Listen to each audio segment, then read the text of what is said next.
Good morning, boys and girls. I'm Eleanor Hawkins, and welcome to Telestory Time. The library, a magic castle. Come to the magic castle when you are growing tall. Rows upon rows of windows line every single wall. They reach up high as the sky, and you want to open them all, for every time you open one, a new adventure has begun. The library, a magic castle. Boys and girls, our very first story that I've chosen for this morning is entitled The 9 Friendly Dogs. Julie was a little girl with blue eyes and long yellow hair. She was 5 years old, and she had 9 dogs. Now, Julie did not get all of her 9 dogs all at once.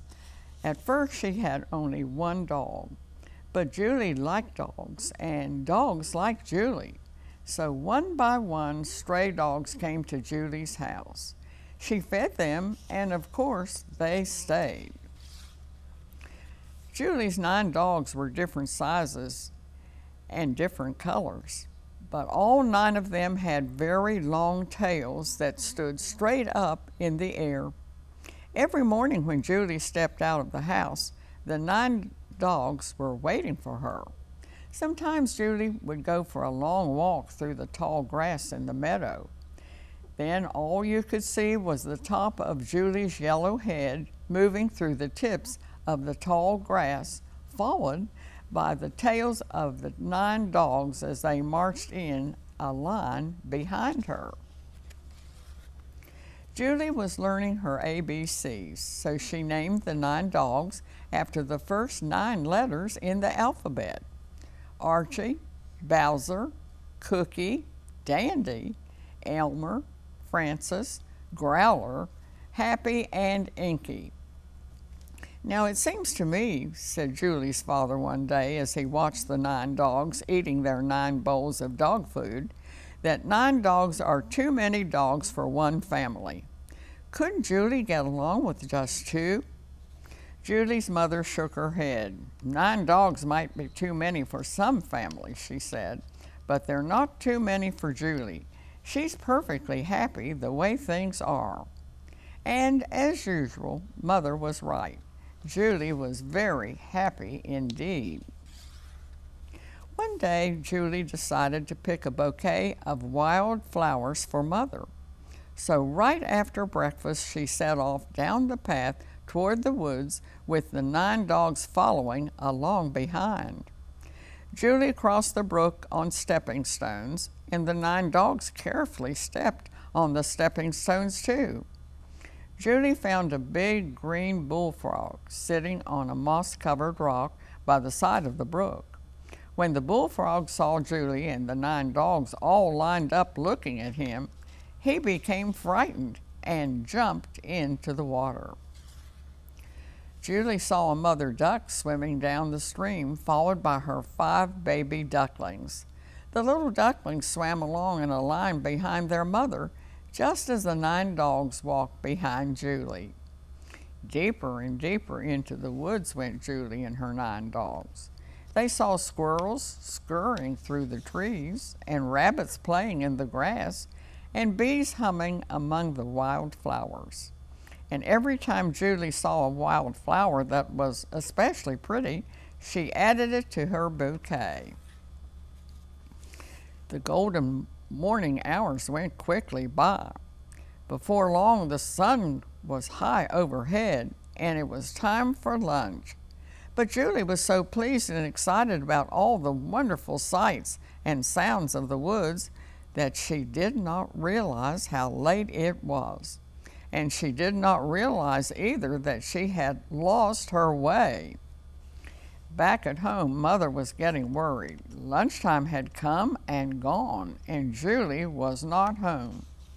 She and the 9 dogs had gone for many long walks by themselves before, but they had never stayed away so long. So Mother called Father on the telephone, and he called some of the neighbors, and they all started to look for Julie and the 9 dogs. They crossed the same brook on the very same stepping stones. They came to the same big bullfrog sitting on the moss-covered rock, and when he saw them, he jumped into the water. They passed the same mother duck and her 5 baby ducklings, but they did not find Julie. They called Julie's name as they went along, but Julie did not answer.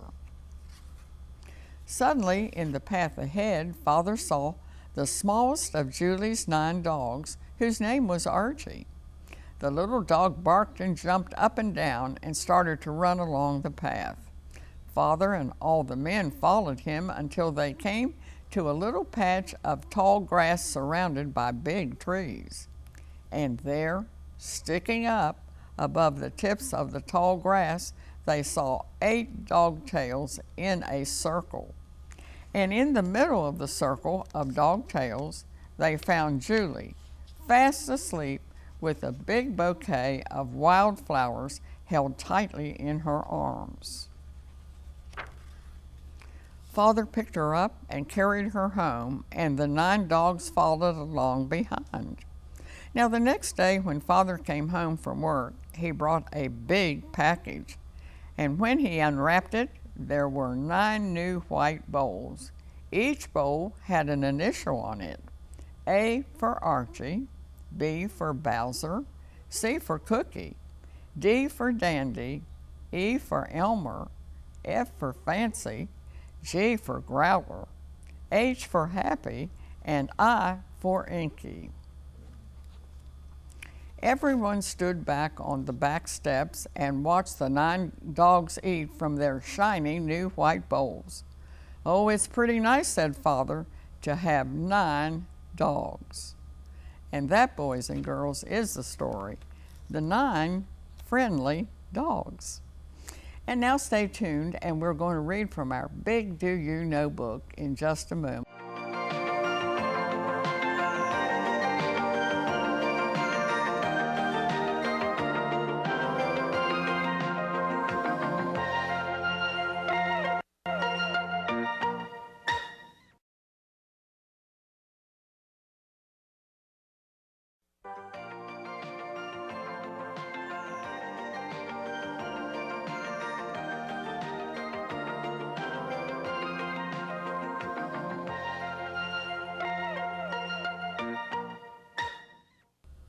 And now, boys and girls, I'm going to read from our Big Do You Know book. Do you know all about the month of August? Do you know the month of August is named after Augustus, the first emperor of Rome? Do you know the gemstone for August is the agate? Do you know the flower of the month of August is the gladiolus? Do you know the birds are already planning to fly south for the winter? Do you know on August the 2nd, the first roller skating rink opened in England in 1875, a long time ago? Do you know insects are noisier and more numerous in August than any other month?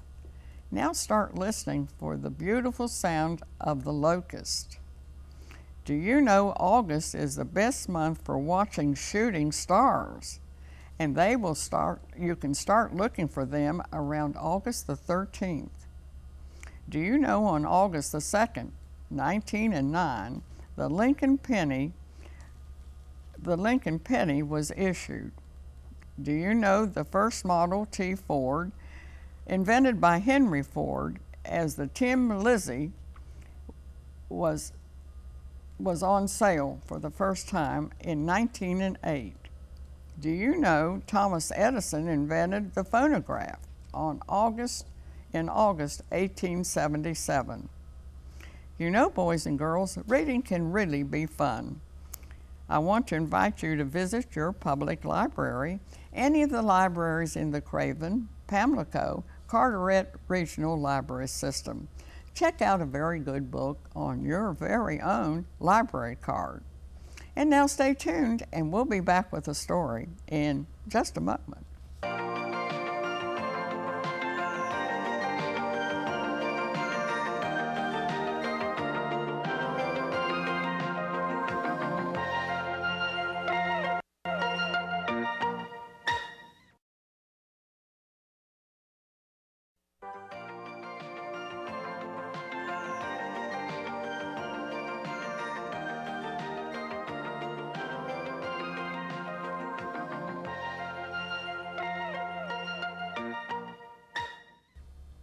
And now, boys and girls, I'm going to read you one of my favorite fairy tales, The Princess Who Never Laughed.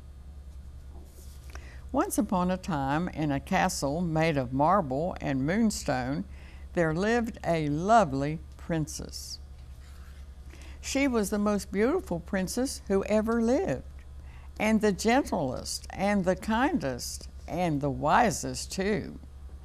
Yet for all of her goodness she brought sorrow to those who loved her best, for this beautiful, gentle princess had never smiled. Not as a baby when her royal mother brought her a new toy. Not as a child when her royal father took her to the circus. And not as a grown-up princess when suitors came from far and wide to ask for her hand in marriage. One day the king came out on his balcony and made a speech. "It is the greatest wish of my heart that the princess be happy," he said. "I shall give her hand in marriage and half of my kingdom to the man who can teach her eyes to sparkle and her lips to smile." From that day forward, hundreds of suitors came from all over the world. One came dressed as a clown and jumped headfirst into a bucket of water. Oh, he looked very funny indeed. "Poor fellow," said the princess, with tears in her eyes. Another rode up to the castle on a polar bear's back. A third pulled 13 rabbits from his hat. And a fourth told such a silly story that the king nearly burst with laughter. Now for many days they came, and the princess talked to all of them very sweetly and solemnly. Often she wept to think how she must disappoint them. Now one day a young fellow called Dumpling heard of the king's offer. He was only a miller's son and not very handsome, but he started at once for the castle. On the way, he met a little old man with a long beard. "I am hungry, young sir," cried the old man. "Will you give me some bread?" Dumpling had only a crust for himself, but he was a good fellow, and he gave the bread to the beggar. All at once the old man disappeared, and in his place stood a shining golden goose. "Ho, ho," laughed Dumpling, "this is a fine gift to take to the princess," and he picked up the goose and went on his way. Soon he met 3 sisters who stared greedily at the golden goose. No sooner had Dumpling passed by than the eldest girl tried to snatch a feather from the bird. To her astonishment, she stuck fast and could not let go, no matter how hard she tried.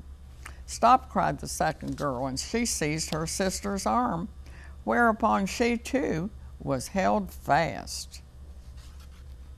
A moment later, the third sister had joined the chain and was being dragged helter-skelter down the road toward the king's castle.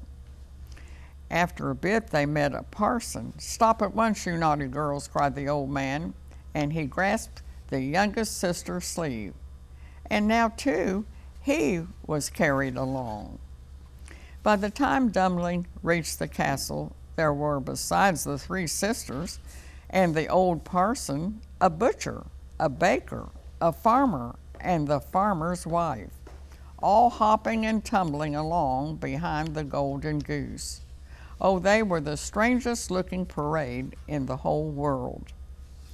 Now it happened that the princess was on the balcony enjoying the sun and crying contentedly as Dumpling came up the road. She looked once and dried her tears. She looked again and her eyes sparkled merrily. She looked once more and the corners of her mouth turned up. And then the princess laughed.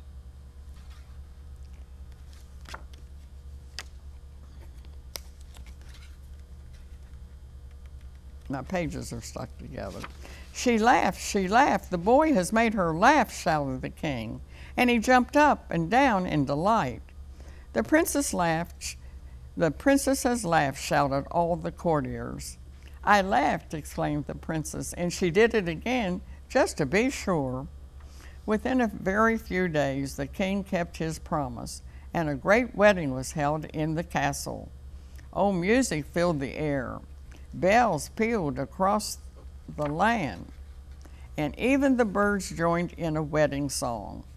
But you know, the loveliest sound of all, so everyone said, was the bright and joyous laughter of their happy princess. And boys and girls, that is the story of the princess who never laughed. And now stay tuned, and we'll be back with another story in just a moment.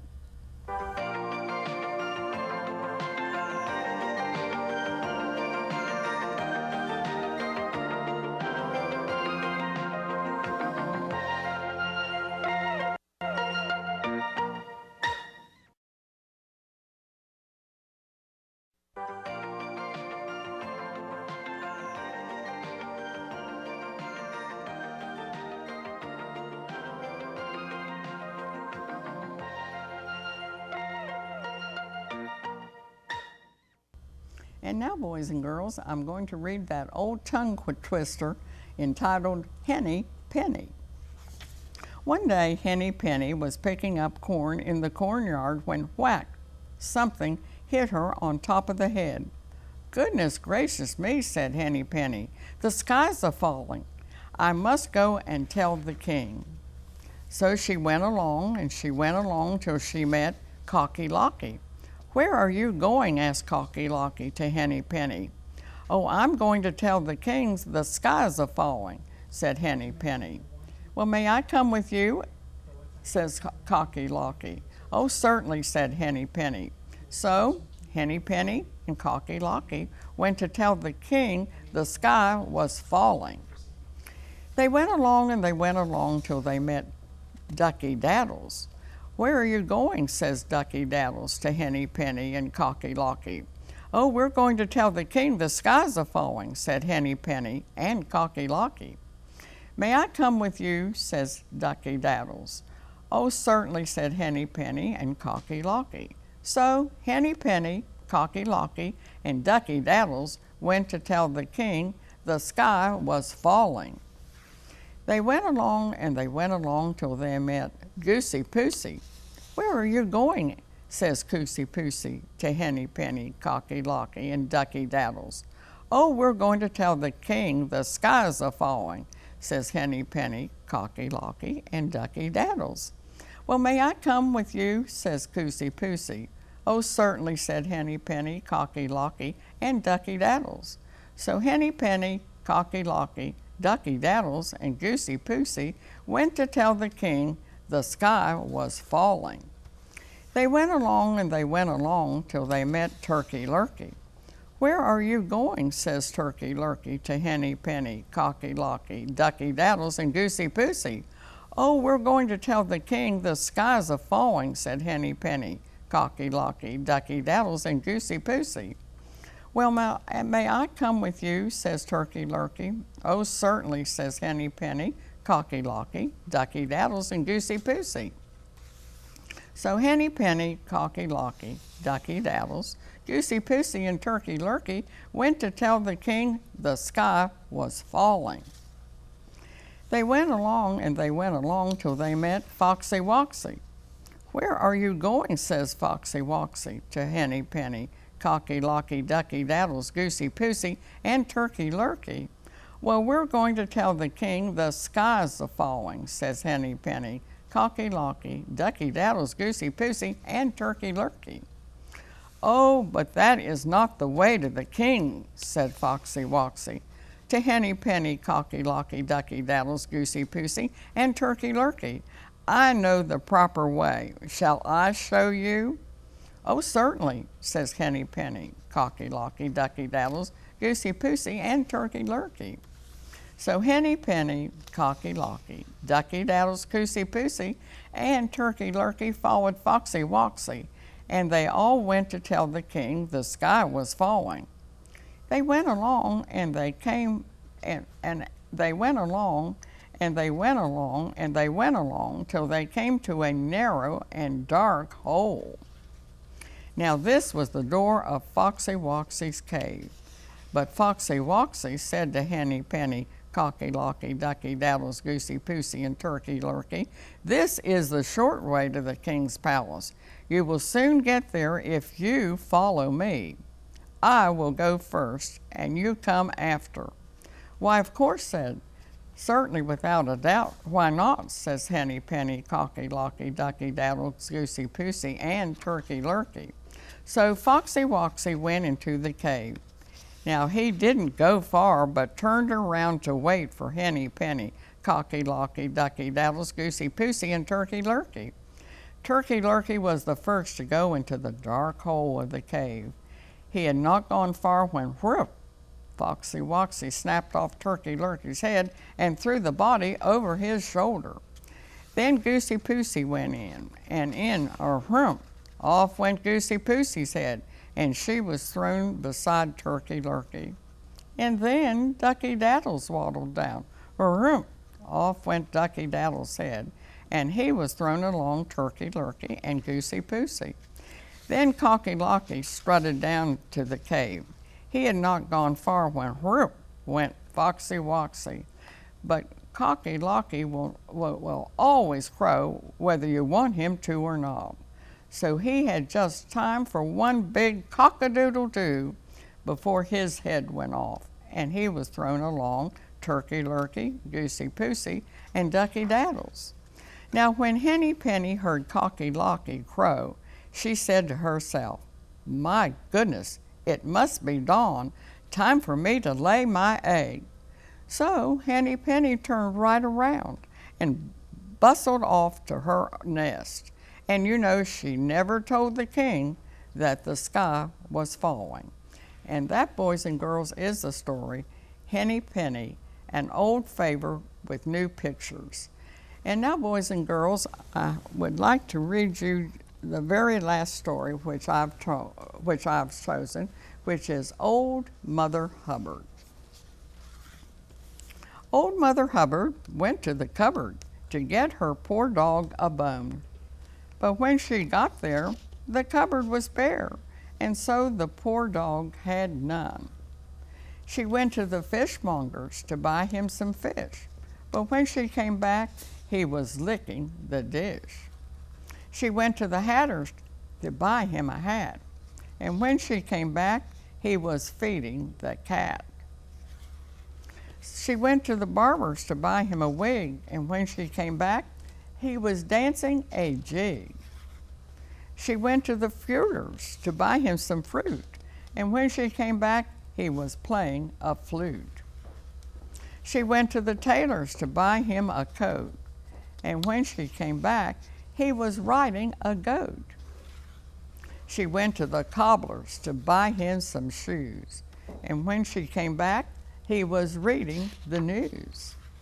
She went to the seamstress to buy him some linen, and when she came back, the dog was a spinning. She went to the hosier's to buy him some hose, and when she came back, he was dressed in his clothes. The dame made a curtsy, the dog made a bow. The dame said, "Your servant," and the dog said, "Bow wow." And that's that old favorite, boys and girls, Old Mother Hubbard. And now I see it's time for us to close our book of stories for this morning. But you know, you can have such a good time this next week reading just what you want to read and enjoy reading. And so, until next Saturday morning, this is Eleanor Hawkins saying bye-bye for Telestory time.